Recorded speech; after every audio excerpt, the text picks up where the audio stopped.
G'day guys, I've been given this applications of differentiation question by a student of mine, and the question says that a grandfather clock has a minute hand which is 18 centimetres long and an hour hand which is 12 centimetres long.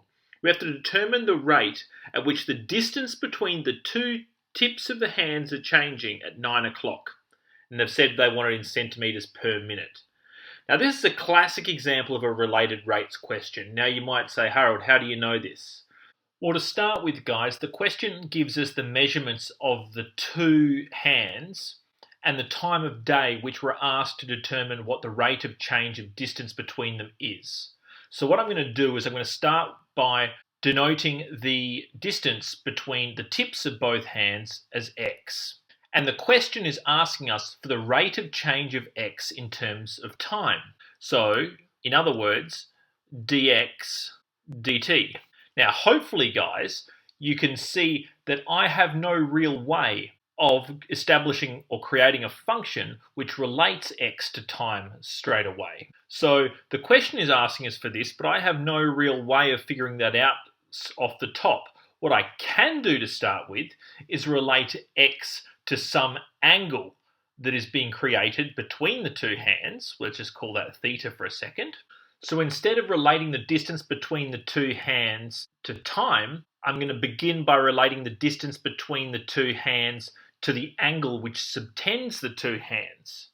And what I'm going to do is I'm going to make use of the cosine rule to link those two variables. So for those guys who need a bit of a refresh, the cosine rule is as follows. We've got the square of one side, the opposite side to the angle, is equal to the sum of the squares of the other two sides, a bit like Pythagorean theorem, minus twice the product of the same two sides times the cosine of the angle. Now it's important that this angle and this side are opposite each other, like our one is. We have our angle and we have our side are opposite. So in order to convert the cosine rule into a function which links x and theta, we're first going to have to substitute in our known values. So rather than writing c, I'm going to write x in terms of theta. So I'm going to say x in terms of theta is equal to the square root of 18 squared plus 12 squared minus 2 times 18 times 12 times the cosine of the angle.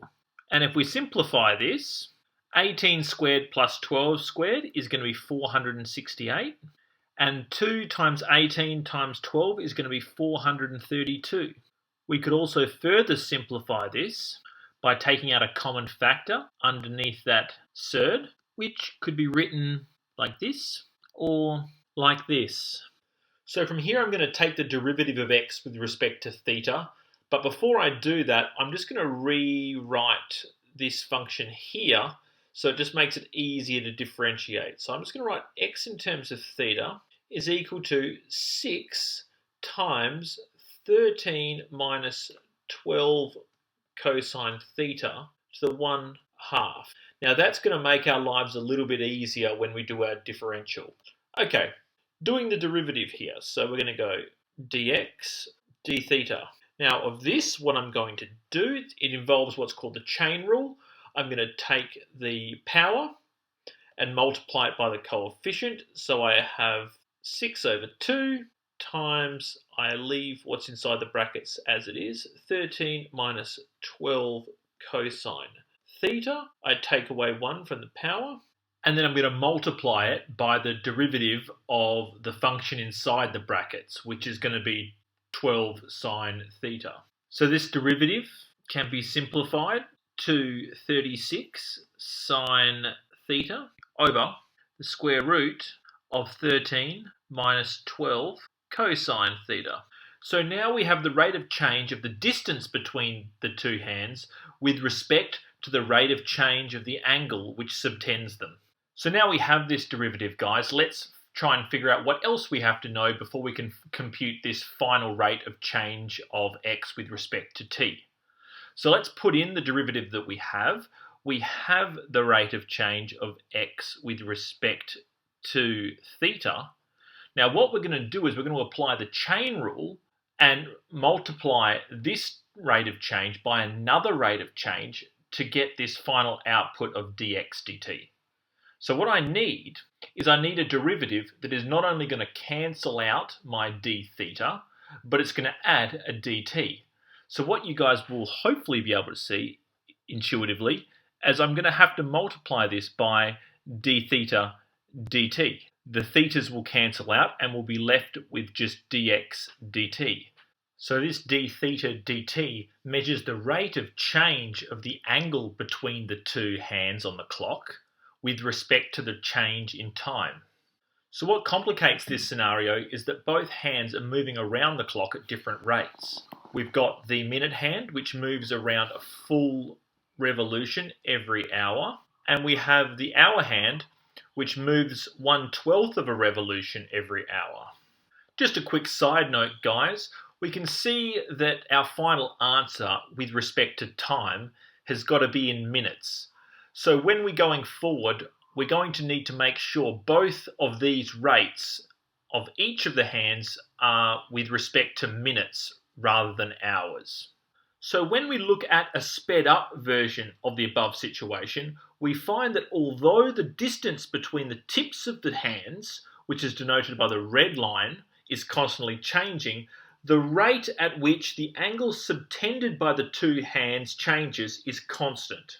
So the way we are going to calculate this rate of change, or d theta dt, is by first taking the rate at which the minute hand works its way around the clock, and then from this subtracting the rate at which the hour hand moves its way around the clock. So we've already established the minute hand moves at a rate of 1 revolution per hour. So we're going to translate that to 2 pi radians per hour. Rather than writing hours, we're going to talk in minutes, so that's 2 pi on 60.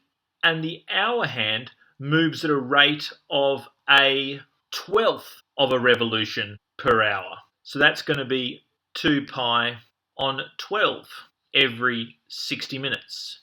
Now we can simplify these fractions and make it pi over 30, subtract pi over 360, and we find that after doing that subtraction, that the rate at which the angle between the two hands on this clock is changing is 11 pi on 360 radians per minute.